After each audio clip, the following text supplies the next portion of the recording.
El día 14 de marzo del año 1980 fallecía en Alaska, en accidente de aviación, Félix Rodríguez de la Fuente. La casualidad hizo que su trágica despedida coincidiese con el día de su nacimiento, un 14 de marzo de 1928, en la localidad burgalesa de Poza de la Sal.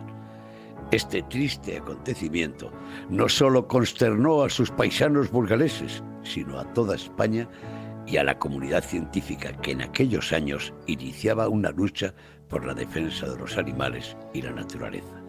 También lamentó la pérdida del naturalista español que despertó la conciencia ecológica a la defensa de la fauna gracias a sus extraordinarias dotes de comunicador y a sus intervenciones y programas de televisión cuyas imágenes y sintonía ya forman parte del arcano sentimental de los españoles y de tantos biólogos, naturalistas e investigadores que siguieron después consecuencia de su huella.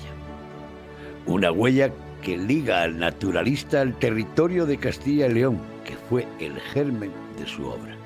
Desde su niñez burebana a los primeros escarceos con aves y mamíferos, a la defensa del lobo ibérico que tanto popularizó su figura, entre otros lugares, estarán siempre ligados a Félix Montejo de la Vega de la Serrezuela, Gredos, la Sierra de la Culebra en Zamora, las hoces del Rudrón y los cañones del Ebro, así como las riberas del Duero y del Pisuerga, y tantos escenarios de muchos lugares del mundo, entre los que destacan prácticamente el gran plató de su obra documental que partió de todas las provincias del actual Castilla y León.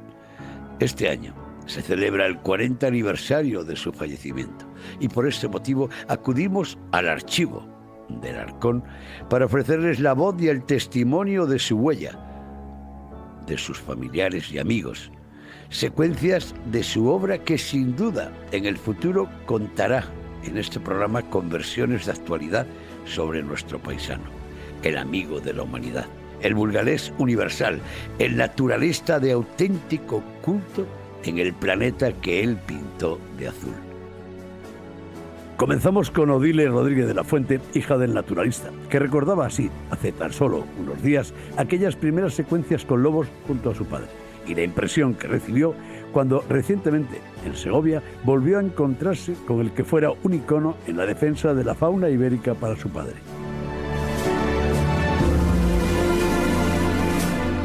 Odile, ¿recuerdas qué sensaciones tuviste aquella tarde en Segovia cuando te volviste a encontrar, como refleja el documental, con los lobos otra vez desde cuando eras una niña?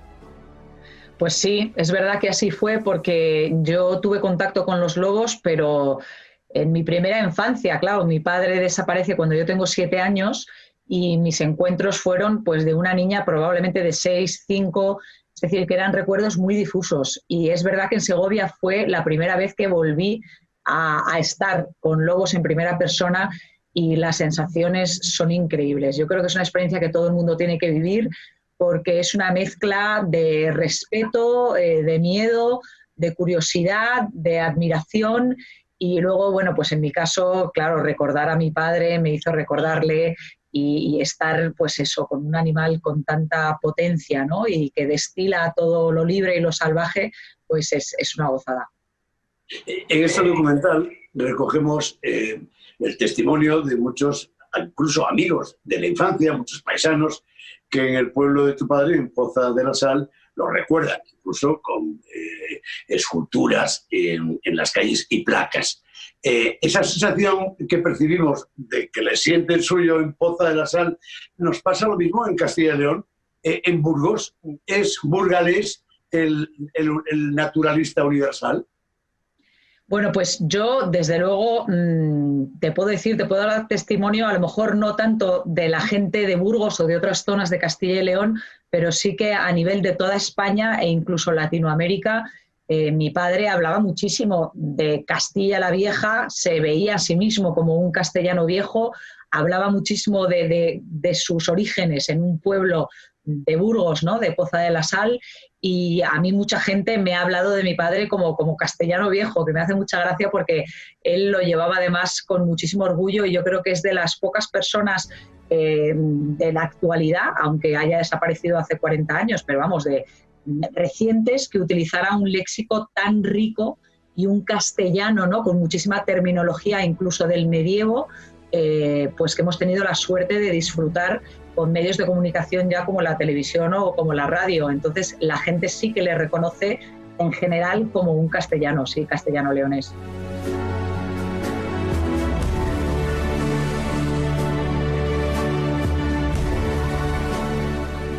Recordamos ahora la localidad natal de Félix, un lugar marcado por el eterno naturalista y, cómo no, por la sal. Visitamos la que fuera casa de administración de las Reales Salinas, hoy convertida en centro de interpretación, un escenario que formó parte de la niñez de Félix Rodríguez de la Fuente. Iciar, ¿no había otro edificio más apropiado para contar vuestra historia con la sal? Mira, en Poza aún hay más edificios singularísimos relacionados con la sal, pero desde luego el más apropiado era este. Su construcción responde a toda la gestión que llevó a cabo Carlos III, uno de los primeros Borbones. Introdujo muchas reformas a la administración del Estado y en Poza decidió levantar esto que se llamó la Casa de Administración de las Reales Salinas. Esto fue una delegación de Hacienda. Y desde aquí se gestionaba, se controlaba no solo este salero, también toda la sal que se producía en los actuales territorios de la Comunidad Autónoma de La Rioja y las provincias de Álava y Burgos. Y en el caso de Poza, además, con una serie de elementos, de edificios, de instalaciones importantísimas. Es curioso que si un día se gestionó la economía, hoy se gestiona la cultura y la propia historia de la sal. La sal, que aquí en Poza está ligado a lo geológico. O sea, sois la consecuencia de un fenómeno geológico. Y de un fenómeno, además, mágico. Mágico por varias cuestiones, sobre todo por lo que suele tener de desconocido, ¿no? Sin embargo, los diapiros son tan especiales... Diapiro, es la palabra que os identifica esa es mucho. La palabra. Viene del griego diapirein, un verbo que es perforar. Y esto es lo que tiene que ver con la sal y con toda la sal que conozcáis en lugares donde no encontréis mar. ¿Dónde vemos el diapiro? Dibújamelo. ¿En qué consiste? Porque esa es la clave de lo que hoy estamos viendo en el centro. En el caso de Poza, este fenómeno generó un cráter perfecto como el de un volcán. Pero en medio... Y además, en medio, un macizo de ofita, una roca verde oscuro, por eso se llama ofita, como los ofídeos, las serpientes, que ocurre como con los diapiros, ¿no? Suele ser poco conocido. Hombre, el topónimo tira mucho, Poza de la Sal. Al llegar aquí el visitante, el turista, y ver el centro de interpretación, lo tiene claro, pero tiene que aparecer en algún momento la figura de Félix Rodríguez de la Fuente. Cuando entran en el museo, ¿en qué momento aparece el que te pregunta, oye, ¿de aquí es Félix Rodríguez de la Fuente? Cuando llegan a la oficina de turismo, lo primero es Félix. Además, mucha gente se acerca a Poza para conocer el lugar donde saben, en algún lugar han sabido que nació, ¿no? Entonces se acercan para conocer su pueblo y esta suele ser la razón fundamental. Y luego, después, ya conocen que en Poza siempre ha existido Félix y luego todo el patrimonio de la sal, ¿no? Que Félix conocía muy bien. Con Narciso, presidente de la Asociación Amigos de las Salinas, conocimos sus recuerdos personales sobre Félix. Y nos habló también de la importancia cultural e histórica de la sal. Gracias a esta asociación se ha recuperado una pequeña unidad de producción de sal, la Granja Salinera, a la manera tradicional de fabricar la sal, con sus pozos, cañas y eras. El paisaje nos transporta a siglos de distancia, cuando la economía de Poza dependía de la sal, y un niño pozano iniciaba sus pasos mirando al vuelo de las aves en el cielo. Es una pregunta obligada, sobre todo con alguien que tiene una sensibilidad cultural por su pueblo, como es tu caso, lo de un paisano tuyo, que pisó este mismo escenario, que nació en este territorio y que nos cambió la mentalidad a media Europa sobre políticas medioambientales. Ya sabes que estoy hablando de Félix Rodríguez de la Fuente. ¿Eso os ha marcado también? También, tan claro. Yo tuve la suerte de conocerle personalmente, además tuve la gran suerte de hablar con él y participar eso es un privilegio. Y entonces yo recuerdo a Félix aquí viniendo todos los años a clausurar el curso del grupo escolar Félix Rodríguez de la Fuente, una fiesta, los niños recibiendo los premios con los libros. Él disfrutaba con sus 3 hijas, con Mercedes, Odil, y hemos disfrutado mucho con él, y no te digo ya viendo sus programas. Y para que no se nos olvidara a nadie que aquí nació Félix Rodríguez de la Fuente, parece que la geología o la orografía se alió, porque en lo alto del Diapiro hay una roca que nos recuerda a la silueta de Félix. Fue una pena porque hubiera sido una cosa muy, muy importante para Félix, lo primero, y también para Poza. Eso es el Diapiro, es un fenómeno geológico importantísimo. Y en la cúspide hubo una persona con una visión que no tenemos los normales, Otero Besteiro, que cuando vio la roca dice, si queréis hacer un monumento a Félix, ahí está, si está él, está él. No hay más que perfilarle un poquito. Y bueno, y se empezó a trabajar, se hizo una silueta metálica que la idea era recubrir los huecos con carrascos y encinas y todo eso, que ahí se pueden criar. Pero bueno, la verdad es que el motivo principal es que murió Otero, que era el alma mater del proyecto, y ahí está, no quiere decir que esté olvidado y que no se vaya a hacer.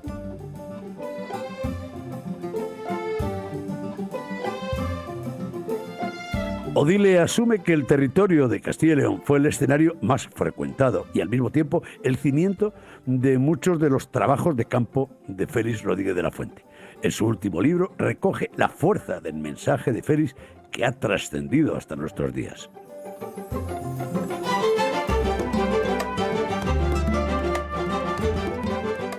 Yo sé que tú eres consciente, pero somos conscientes en esta tierra que a pesar de que el plato fue universal, que el escenario fue el planeta Tierra, hay unas localizaciones obligadas en la historia, en la huella y en el origen de la obra de Félix Rodríguez de la Fuente. Montejo de la Vega, de la Serrezuela, el Gredos, los desfiladeros del Ebro, los picos de Europa, la Sierra de la Culebra, innumerables lugares, casualmente hoy, espacios naturales protegidos que sirvieron del primer escenario donde Félix entraba en nuestras casas para contarnos las aventuras con los animales. Pues yo creo que sí, que es importante revisitar muchos de estos espacios que forjaron a mi padre, sobre todo los de su infancia. Yo creo que toda la zona de alrededor de su pueblo, de Poza de la Sal, es una zona muy especial. Esas altiplanicies con horizontes infinitos y con esa fuerza de temperaturas extremas que también tienen, ¿no? Marcaron el carácter indudablemente de mi padre. Yo creo que cualquier persona que quiera conocerle mejor a él es obligado que visite esos rincones y esos parajes que le llegaron y que le cincelaron casi como un escultor a su escultura, ¿no? Y que dieron lugar al fenómeno Félix Rodríguez de la Fuente. Es curioso que en este documental que hemos recogido algunos del archivo del Arcón, algunas secuencias, algunos testimonios, pero se pone cada vez más de manifiesto que empieza un nuevo Félix a partir de ahora, porque todo lo que él nos dejó escrito, incluso algunas de sus frases han hecho virales en las actuales redes sociales, tiene una vigencia absoluta. Va mucho más allá del animal, del lobo, de la fauna salvaje. Va con la Tierra, con el planeta, con el cambio climático, con todo lo que nos preocupa ahora.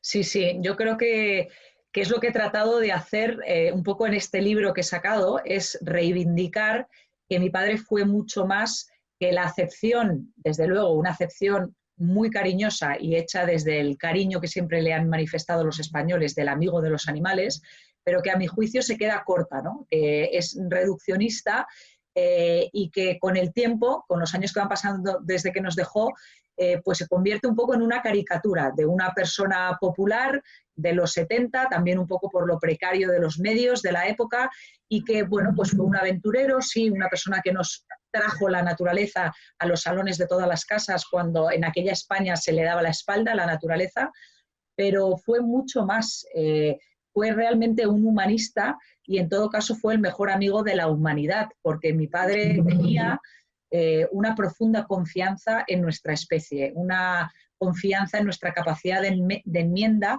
y que fuéramos capaces finalmente de llegar a una etapa de madurez, de forjar una nueva conciencia, donde colocásemos a la vida con mayúsculas en el centro de todo. Aunque parezca mentira, cuando la humanidad tiene que tomar una medida inmediata, drástica, absolutamente trascendente, cuando a usted, por ejemplo, le tienen que operar de apendicitis, llama a un científico, a un médico, a un cirujano para que lo haga. Cuando usted o yo tenemos que curarnos una pulmonía, echamos mano de un antibiótico que ha sido descubierto por un científico. Cuando hay que hacer un puente para que pase sobre él un ferrocarril que no queremos que se caiga en el momento en que vamos dentro, echamos mano de otro científico, de un ingeniero. Ahora bien, cuando se quieren tomar medidas a medio y a largo plazo, quien lo decide es un hombre que generalmente tiene muy poco de científico, y si lo tiene es por casualidad. Es un político, en la base de cuya política hay filosofía, pero muy pocas veces ciencia. Por cierto, ¿cómo va tu último libro? Que tiene un titular que yo no sé si habrá que cambiar esa tierra del hombre de Félix con el que lo titulas, tal y como están las cosas. Sí, bueno, pues la verdad es que afortunadamente, e incluso con la crisis actual que tenemos, el libro parece que va muy bien. Y luego yo creo, lo que yo sentí cuando terminé este libro fue prisa porque le llegara a los lectores, porque me parece que es un libro importante, me puedo permitir el lujo de decirlo además, porque el 90% del libro no es mío, es mi padre en su propia voz, son citas de mi padre, ¿no? Yo lo que he hecho ha sido un esfuerzo por recopilar y sobre todo por vertebrar en 10 capítulos los ejes de la personalidad de mi padre y de su visión, la visión que tenía de la vida y la visión que tenía de la tierra, ¿no? Como tú dices, bueno, el título del libro, Un hombre en la tierra.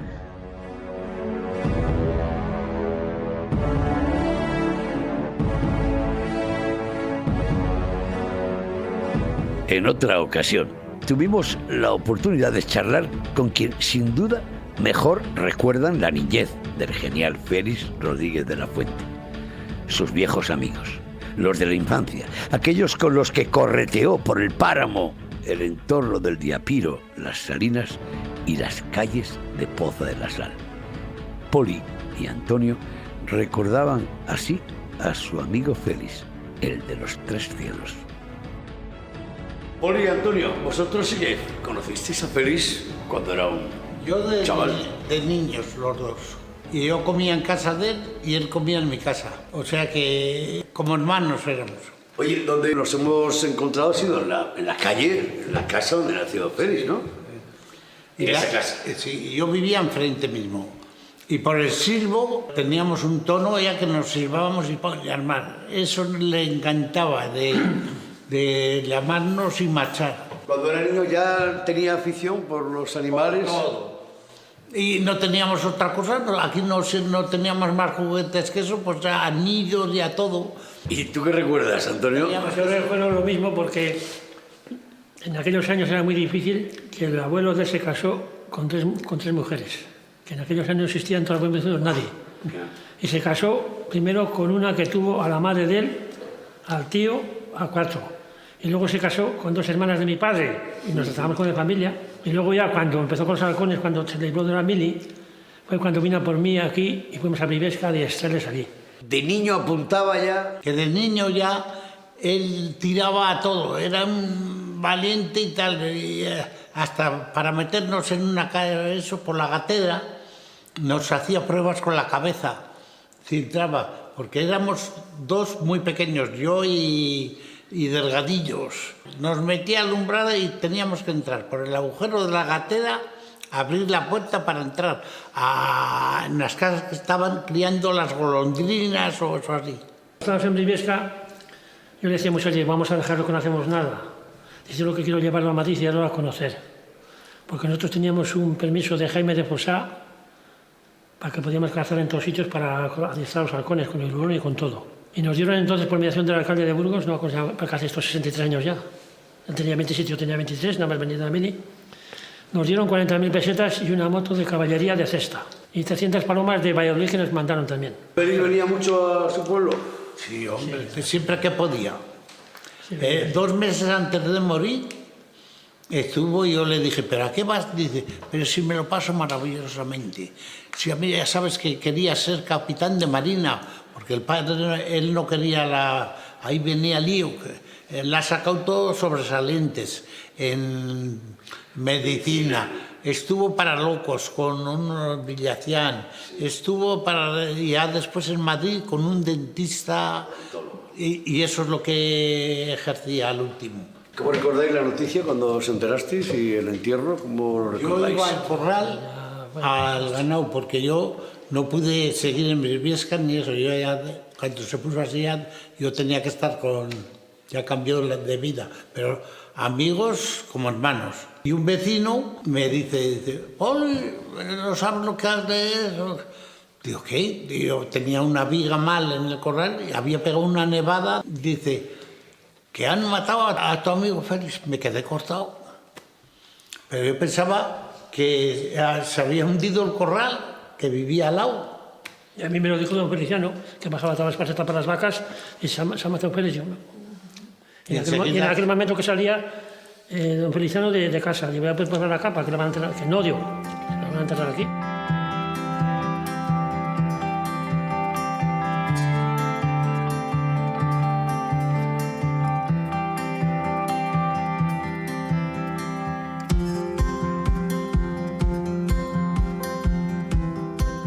También el alcalde pozano se sumó al recuerdo del naturalista en su pueblo. Para ello ascendimos a lo más alto de la villa medieval, al Castillo Roquero, que nos ofrece la oportunidad de contemplar una de las más bellas panorámicas de la Bureba. Junto a sus almenas, José Tomás, el alcalde de Poza de la Sal, se suma al recuerdo de Félix. Tomás, no me extraña que digan en Burgos que en tu pueblo, en Poza de la Sal, tenéis uno de los miradores más impresionantes que hay en esta parte de la península ibérica. Sí, señor. Es evidente que Poza es el balcón de la Bureba, como así nos denominan. Oye, ¿de dónde sois los de Poza? ¿De la Bureba o de dónde? De la ¿Estáis Bureba, en la esquina? por supuesto, sí. Estamos en las estribaciones del páramo de Masa, pero sí, somos burebanos, no cabe duda. Alcalde, hablar en muchos lugares de Castilla y León y de la provincia de Burgos de un paisaje natural, de un personaje histórico, de un patrimonio natural, pues es más o menos habitual, por fortuna. Pero cuando se habla de algo tan singular como es las salinas y la tradición salinera, el diapiro, cuando se habla del nacimiento de un personaje que cambió la mentalidad de muchos europeos, no solamente españoles, como Félix Rodríguez de la Fuente, que nace en tu pueblo.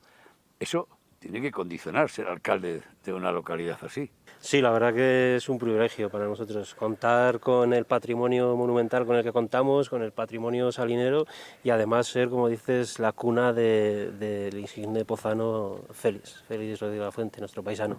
Y lo de las salinas no es que os hayáis inventado la fabricación de sal a lo largo de la historia, pero vuestra forma de elaborar y de producir sal a lo largo de la historia ha sido diferente. Sí, muy distinta, muy diferente. Nos viene de época romana. Los romanos fueron, incluso hay datos de que los autrigones ya explotaron la sal, pero los romanos fueron los que introdujeron este sistema de explotación de sal a través de cañas, de excavaciones mineras, y es singular, ¿no?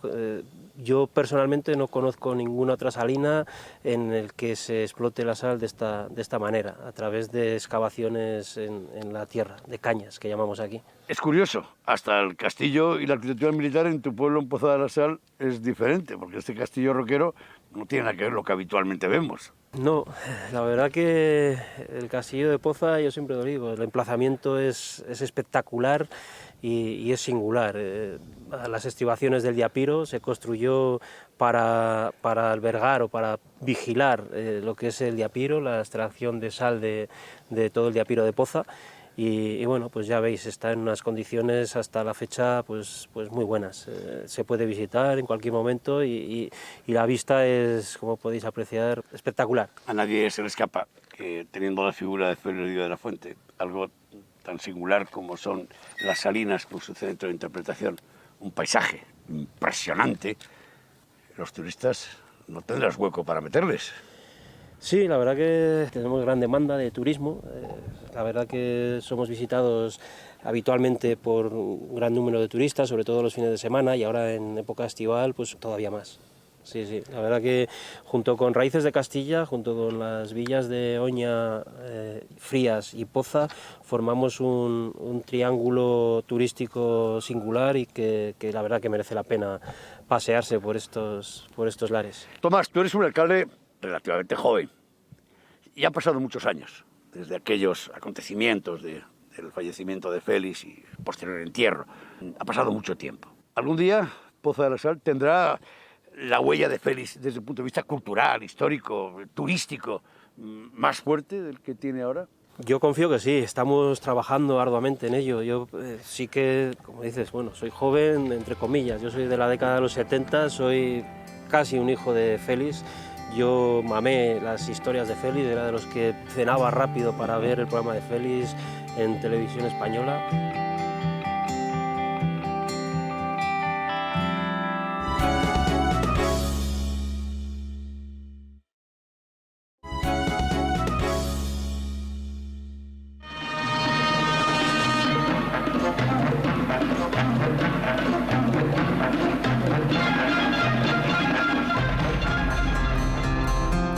Retomamos la conversación con Odile, que nos recuerda su visita al Centro del Lobo Ibérico, en la localidad zamorana de Robledo de Sanabria, en un acto en el que los responsables de medio ambiente de la Junta de Castilla y León dedicaban a Félix Rodríguez de la Fuente el Centro del Lobo Ibérico.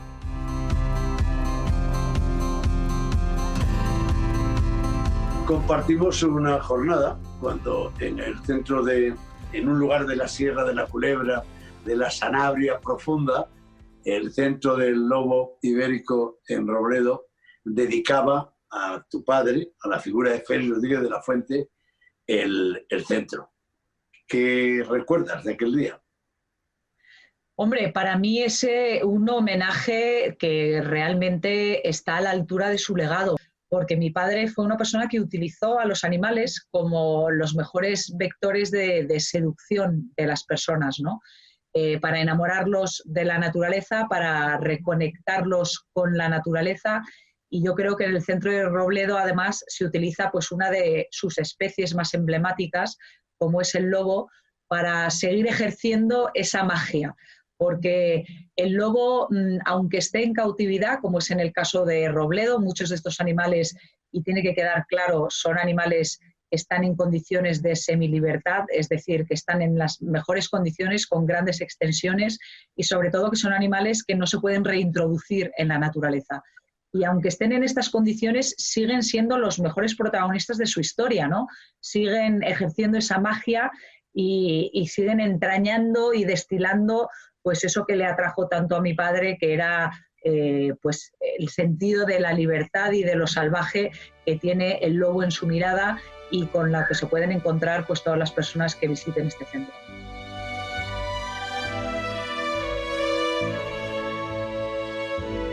Hoy está al frente del Centro del Lobo en Robledo de Sanabria. En aquel entonces, Carlos Sanz ya mantenía una estrecha relación con Castilla y León y, por supuesto, con la figura del naturalista con el que convivió muchos años. En Castilla y León, antes y ahora, la presencia del lobo es histórica y sobresale en el mapa de la fauna española, como nos recordó Carlos Sanz en el transcurso de unas jornadas loberas en Segovia. Tú sí que eres amigo de Félix, ¿no? Bueno, tuve la gran suerte, el enorme privilegio de ser amigo de Félix, de ser compañero, de colaborar con él durante más de 5 años en los rodajes del Hombre y la Tierra. Oye, a los que no trabajamos con él, y somos casi 2 generaciones de españoles y de amantes de la naturaleza, nos marcó. A los que estuvisteis a su lado os marcó mucho más. Obviamente. Yo personalmente en aquella época, cuando empecé con Félix, tenía 20 años, era un estudiante de biología. Mi ídolo ya entonces era Félix. Yo estudié precisamente esa carrera porque tenía la ilusión, las ganas de alguna vez, algún año, poder hacer por lo que hacía Félix. Y bueno, pues tuve la gran suerte de a mitad de carrera pues poder empezar a trabajar precisamente criando lobos para los equipos y los rodajes del Hombre y la Tierra. Realmente sí nos marcó a todos los que trabajábamos con él y con el resto del equipo, porque realmente cuando hubo este accidente En Alaska pues fueron 4 compañeros los que se fueron a la vez y obviamente ese accidente pues, nos cambió la vida a nivel personal y a nivel profesional. Hace casi 40 años que empecé a trabajar con lobos y hoy día sigo trabajando con lobos. He criado muchos lobos para los rodajes de Empezando en el Hombre y la Tierra, para otras muchas series de televisión, programas de sensibilización, reportajes audiovisuales. Estamos en Sebúlcor, entre Sepúlveda y Cantalejo, en la provincia de Segovia. Bueno, ¿qué relación tienes con esta parte de Segovia? Bueno, hay una relación personal, por una parte con José Tobar, que es el director de una empresa de turismo rural que se llama Natural Tour, y gracias a una serie de gestiones que llevamos haciendo desde hace años, montamos una exposición sobre el lobo en el centro que tienen de formación ambiental y de turismo activo en San Miguel de Bernuy, una exposición que se llama Amigo Lobo, y aprovechando precisamente el que está esta exposición, también hemos organizado aquí ya en un par de ocasiones unas jornadas relacionadas directamente con el lobo, en las que hemos invitado a algunos personajes muy especiales y muy relacionados con el lobo, desde Odil Rodríguez de la Fuente, la hija de Félix, que a todo el mundo obviamente no necesita la menor presentación en el tema del lobo, con Marco Rodríguez Pantoja, que es también un personaje casi de leyenda, el niño salvaje de Serra Morena. Y además hemos tenido la oportunidad, hemos traído aquí unos lobos criados desde pequeñitos, unos lobos troquelados, acostumbrados a las personas, que los han criado. También otros amigos, colaboradores de Félix en su momento. El lobo es peligroso para los animales que son sus presas. El lobo es un predador, un carnívoro que no tiene más remedio que matar a otros animales para sobrevivir. Normalmente ataca presas silvestres, pero cuando estas presas silvestres o no abundan o no les resulta fácil de capturar y encuentra ganado en sus correrías cinegéticas, pues si ese ganado no está adecuadamente protegido por perros, por pastores, no se guarda por la noche, pues el lobo puede ser peligroso, obviamente, y ataca a estos ganados, que es un conflicto que ya existe entre el hombre y el lobo desde el Neolítico, desde que el hombre se hizo agricultor y ganadero, y el lobo pues resulta su mayor competidor en la naturaleza. Sigues teniendo relación con Castilla y León, teniendo el trabajo que tienes, evidentemente, porque esta región, ¿qué lugar ocupa en la cultura del lobo ibérico, en el mapa del lobo ibérico? Castilla y León es una comunidad privilegiada en la naturaleza en general, tiene una biodiversidad impresionante para empezar. Pero precisamente en el tema del lobo, pues es la comunidad que más lobos hay en toda España, donde hay una densidad de lobos mayor de toda Europa occidental y donde el lobo, pues aunque por una parte provoca conflictos con el ganado, que hay que intentar minimizarlos, pero el lobo cada vez resulta un atractivo, cada vez el lobo se está poniendo en valor y la gente está entendiendo que el lobo no es solo ese animal que en ocasiones provoca daños a la economía de los ganaderos. Viene gente de toda España y de muchos otros países del mundo a ver lobos a la Sierra de la Culebra, de Estados Unidos, de Japón, de Inglaterra, de Bélgica.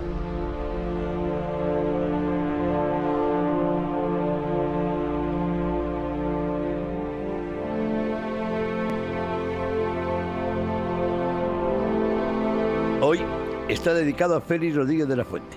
El Centro del Lobo Ibérico se ha convertido en una referencia cultural europea en el turismo de fauna y naturaleza.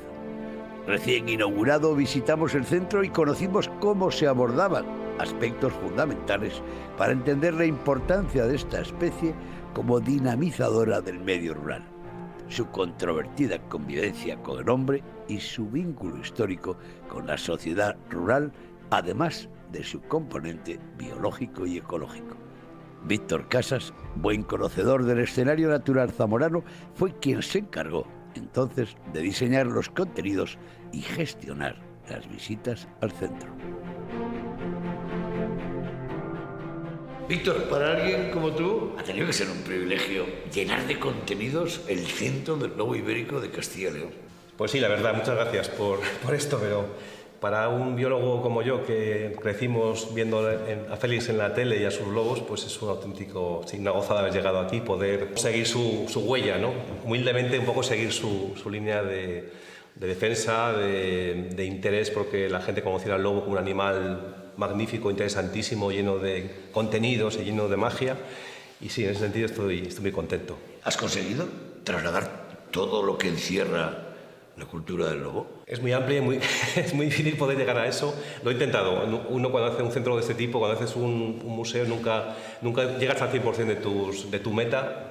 Sería muy difícil, pero estoy contento porque he llegado. Creo que hemos recogido gran parte de esa información tan amplia, tan interesante, tan desconocida. Entonces aquí sí que intentamos que todos esos intangibles, toda la parte de esa huella cultural tan importante, tratando de marcado a la gente de esta tierra, pues que salga, que aflore, digamos, y que la gente disfrute de ella y la conozca. Dentro de esa huella cultural del lobo está su relación con los paisanos, con los territorios, con las personas. Veo que tienen protagonismo importante. Sí, ha sido un trabajo precioso, la verdad. Hemos tenido la suerte de poder entrevistar a mucha gente. Además, hemos intentado también recoger tanto los contenidos que nos cuenta la gente como la diversidad de acentos, de idiomas de esta tierra tan diversa en cultura, ¿no? Hemos cogido mucha gente distinta, más de 50 personas nos han contado cosas de lobos. Y hay testimonios maravillosos. Hemos intentado hacer un espacio sobre todo emocionante, donde te sientas al lado del fuego, digamos, siguiendo esa tradición oral del cuento, de la noche, de la lumbre y del lobo, que es un protagonista fundamental.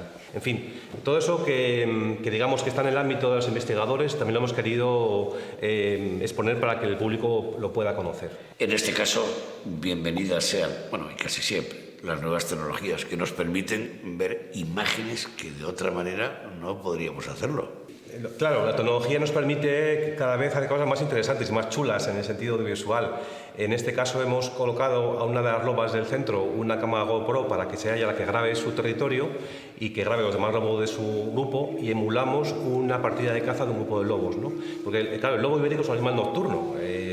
Estamos acostumbrados a ver lobos en la tele en Norteamérica o en el Ártico de día, pero habitualmente en estas zonas mediterráneas con mucha presión humana, los lobos, los ciervos, los jabalíes salen por la noche. Y yo me imaginaba cuando empecé con el proyecto esa escena de caza por la noche, ¿no? En la plena oscuridad, en el monte, entre escobas y jaras, como tiene que ser, y un poco hemos intentado recrearla de manera modesta, pero efectivamente en los pasillos hay un ciclo día y noche. Cuando llega el atardecer, las luces se van apagando, empiezan a cantar cárabos, mochuelos, empieza a llegar el aullido del lobo, una nana, una bresa al lado que es muy emocionante, y se puede asomar a una pequeña agujerito entre el bosque y ver los lobos por la noche. Es una experiencia, yo creo que muy emocionante, la verdad.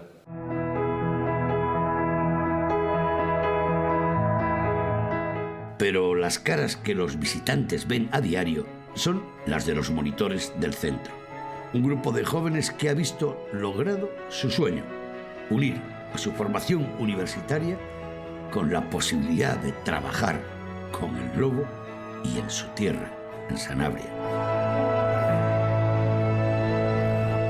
Oye, voy a empezar por una ficha muy rápida para situarnos. ¿Qué habéis estudiado y de dónde sois? Empezando por ti.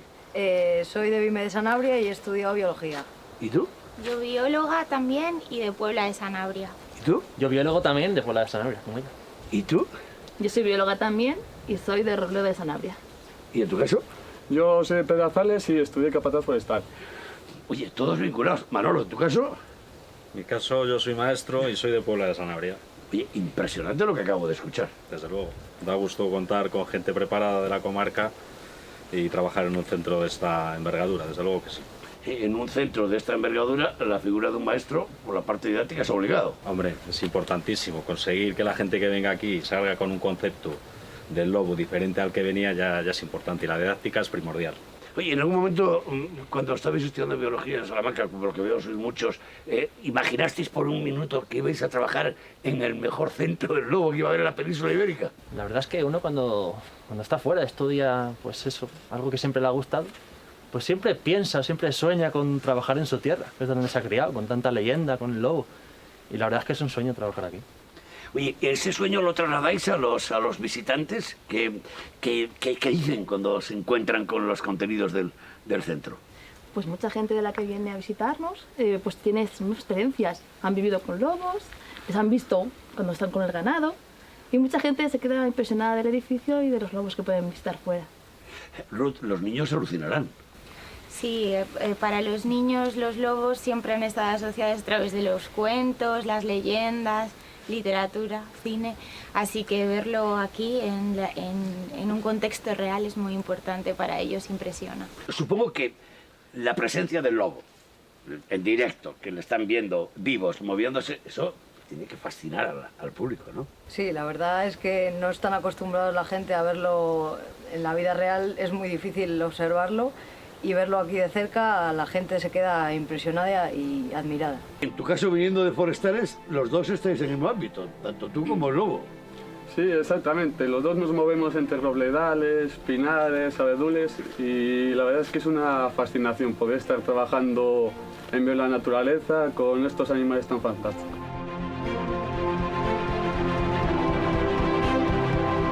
Pero la figura de Félix Rodríguez de la Fuente es mucho más que la imagen de un famoso, el carisma de un científico o de alguien que salía por la televisión en sus documentales. Odile sabe que su padre fue mucho más. Llegó al corazón de los niños, frenó políticas y actitudes dañinas con la fauna salvaje, estimuló a varias generaciones en el estudio de la fauna y en la defensa de los animales y la naturaleza, y fue la avanzadilla en España de una corriente imparable que hoy levanta la voz en el mundo en defensa del medio ambiente. Mi oficio me obliga a hacer a veces preguntas que son una mezcla de curiosidad, pero al mismo tiempo de saber qué vas a responder, porque a muchos les va a interesar. ¿Tú te acuerdas de aquella canción que a muchos niños les emocionaba, El amigo Félix? ¿Recuerdas lo que tú sentías cuando la escuchabas y qué sienten tus hijos? Que, por cierto, tienen años, todavía son niños. Sí. Bueno, yo la verdad es que es una canción que me cuesta mucho escuchar, ¿eh? Para mí es difícil porque yo creo que destila pues, la enorme tristeza que sufrimos toda una generación de niños con la pérdida de mi padre. Y claro, en mi caso, pues imagínate, pues elevado al cubo, ¿no? Y entonces me cuesta escucharlo porque me saca la vena, pues eso, de la niñez, de ese sentido de pérdida inasumible y de vacío, de absoluto vacío, como es la pérdida de un padre. Y bueno, mis hijos no, mis hijos ya lo escuchan con otros oídos, bueno, es entrañable porque la verdad es que es una canción pues llena de cariño y muy infantil, y los niños conectan con ella, es muy fácil de cantarla. Y bueno, es preciosa, pero para mí la verdad es que es difícil. Y ya solamente dame una opinión o una reflexión sobre este centenario del nacimiento de Félix Rodríguez de la Fuente, para aquellos que ahora nos están viendo en las 9 provincias de Castilla y León y en el Bierzo, sobre la figura de Félix. ¿Por qué crees que debemos de volver a mirar hacia Félix Rodríguez de la Fuente, hacia la obra de Félix? Pues mira, yo creo que a lo largo de la historia de la humanidad ha habido personas que han sido capaces de ver más allá del momento que estaban viviendo, de las creencias que se daban por hechas y por establecidas, y de ver con perspectiva todo lo que son los orígenes, el presente y el futuro de la humanidad. De dónde venimos, quiénes somos y hacia dónde vamos. Y en la historia de la humanidad pues ha habido lo que hemos llamado sabios, gente capaz de hacer ese tipo de preguntas y de brindarnos reflexiones profundas y de arrojar luz hacia la colectividad para ayudarnos a ser mejores, ¿no? A sacar lo mejor de nosotros mismos y a luchar por una sociedad a la altura de todo nuestro potencial y a legar un mundo mejor a nuestros hijos del que nosotros hemos tenido. Hasta aquí el Arcón de esta semana, que solo ha entrado en algunos apuntes sobre el burgalés universal Félix Rodríguez de la Fuente. Sin duda, simples pinceladas del archivo del Arcón, pero muy significativas por el momento en el que se grabaron, unos años antes de que se celebrase el 40 aniversario de su muerte. Hasta la próxima semana. Y ya sabéis que el Centro del Lobo sigue en Robledo de Sanabria y la cuna de Félix en Poza de la Sal. Pero eso lo dejo en vuestras manos para cualquier tarde de estas. Hasta la próxima semana.